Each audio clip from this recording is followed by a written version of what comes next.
Morning, coast and countryside people. It's about the third week of September now, and we're starting to look at the winter veg. I've got the kale and some purple sprouting broccoli in the cages there to keep the pigeons off mainly. And down in the front here we've got some mizuna and some landcress. Now the landcress came from a little patch down there where I had the last year's plants lying there and the seeds dropped off them, and I just took some clumps and put them in there. And there's another clump in the corner where the same thing happened. Now I'm leaving this here so it's not in the way, and they're already getting bigger there. I put a little bit of a windbreak there because that's the north over there and the wind comes straight off the North Sea, so I might put a bit more windbreak around those just for protection. But that wasn't the main reason for today's video. Just have a quick look in there. That's the cabbages under the nets there. Keep the last of the butterflies off. I've been out picking up slugs each evening. There's not many left, but they're still making holes in things. Now this bit of the bed, this is going to be onions next year, onion family. But as you can see, the potatoes haven't died back yet, so I'm not going to dig them yet. I want the skins to harden, so they have to be 2 weeks in the ground after the tops have died back, so the skins harden enough for storage, because we've just got a big sack of potatoes we bought from the farm shop, so we've got to use those first. So they'll stay there, but I need this bit of land for the onions, so yeah, I can't use it yet, so I'll show you what I'm doing in a second.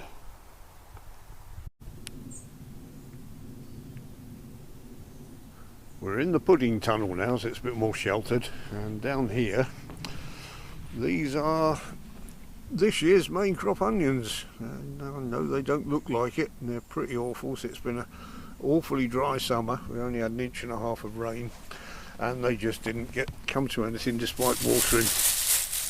They're awful for size. Now normally onions of this size, if I've got a few of them, I'll just put them back in for spring onions, but that's actually quite a large crop there, so instead of just lobbing 1 or 2 in, I need to get those into a tray. I'm going to put them in here.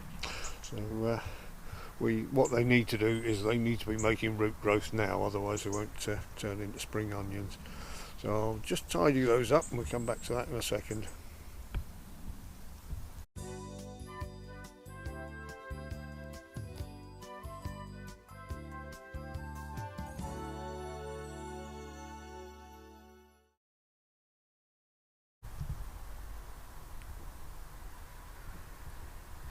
There we go, all cleaned up with the tops cut off and put onto the compost. They're not pushed in, they don't need to be buried. So what I'll do next, I'll just cover them with some leaf mould.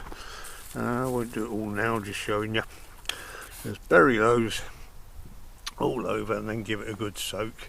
They can go outside if needs be. They're quite hardy, but they'll probably stay in the pudding tunnel for now, so I can just keep an eye on them, and they'll make root growth over the winter, and then as soon as the potatoes are out, which are over there, they can go in that bed and be spaced out as spring onions. We'll get a lot at once, but that's not a problem. I'm sure Mrs. Iggs will find a use for them somewhere. She always does.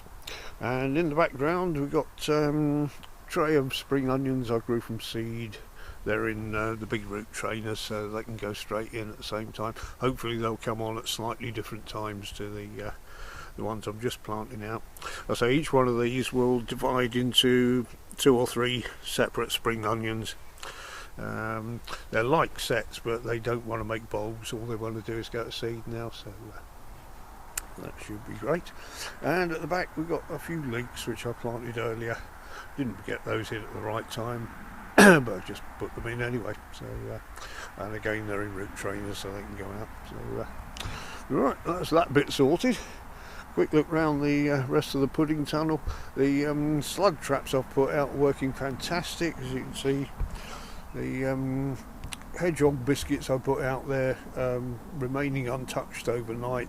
These really attract the slugs, so all I've got to do is come in here and clean up the slugs in the evenings. And I've been finding fewer and fewer in the tunnels. Got another trap down there. Well, trap's just a bowl full. And the ones I have been finding are only babies. Found 2 in here last night, I think, and 2 black-keeled slugs, which are the ones that bury themselves in the ground. Ooh, look at these ink caps that have come up. They come up in the bark chippings that I've put down.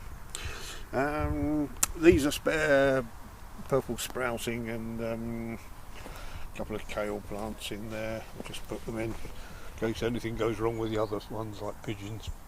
And over here is probably the last strawberry of the year, which I'll take up for Mrs. Ziggs. It's no good me eating it now because she's seen it on video. Anyway, that was that bit. I'll get on with the rest of it now. Thank you very much for joining us, everyone.